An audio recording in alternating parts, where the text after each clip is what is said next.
যে পরিমাণে 16 বছরের সাদাবাজি, দখলবাজি, টাকা পাচার, এ দিয়ে প্রায় 1000 গণভোট করা হয়। হাসিনা নিজামী একসাথে বসে আছে। তো তখন তোমরা জামাতকে হালাল মনে করছো, এখন তো উল্টা কথা বলো। একটু লজ্জা থাকা উচিত না? যে মানুষ তো দেখতেছে যে এরা কিন্তু আগে একসাথে খাইছে, একটু করে উল্টো পাল্টা কথা বলছে।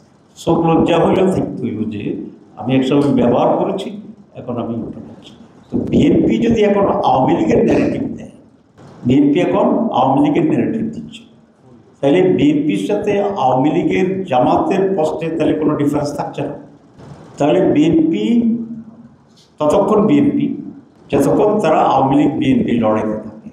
যখন জামাত এবং বিএনপির সাথে যে কোনো মতপার্থক্য হয়, তখন বিএনপি কিন্তু আওয়ামী লীগের ন্যারেটিভ এবং আওয়ামী লীগের চেয়ারে বসে জামাতের বিরুদ্ধে কথা বলে। এটা আমি মনে করি যে রাজনৈতিক সততা হবে। রাজনীতিতে মিনিমাম সততা থাকতে হবে। এখন কোনো দল যদি মনে করে যে আমরা জনগণকে যাই কন্টেন্ট দিই না কেন, আমরা ক্ষমতা এসে চাঁদাবাজি করব, এখানে আমাদের সততার প্রয়োজন। আমরা ক্ষমতায় এসে বা আমরা যদি সুযোগ পাই আমরা দখল করে ফেলব, এখানে সততার কোনো প্রয়োজন নেই।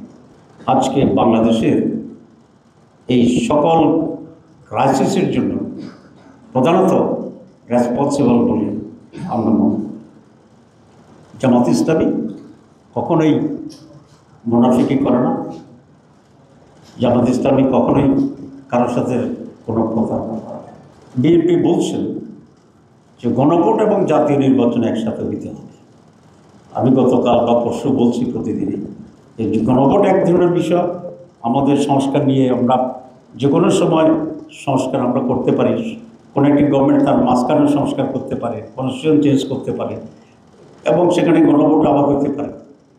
কিন্তু জাতীয় নির্বাচন তো 5 বছরের একটি বিশেষ নির্বাচন, ক্ষমতা পালাবদলের নির্বাচন, দুটোর চরিত্রই ভিন্ন। ওদের স্বপ্ন পূরণে পাশে থাকতে পেরে আমরা গর্বিত।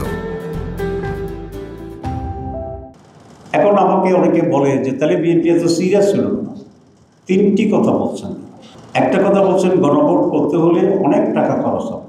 টাকা তো কিছু খরচ হবে, অনেক হবে না, কিছু খরচ হবে। এবং একটা জাতির পরিবর্তনের জন্য যে টাকা খরচ হবে সেটা গুরুত্বপূর্ণ, নাকি সাদাবাজ দখলবাজদের সুবিধা করার জন্য আমরা ভিন্ন প্রক্রিয়া অ্যাভয়েড করে যাব সেটা বলা।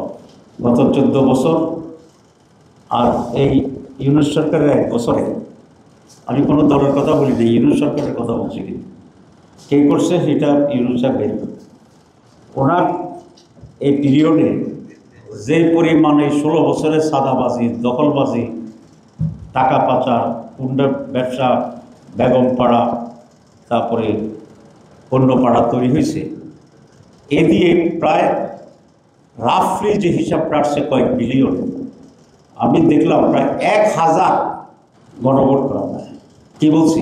1000 গণভোট করা হয়।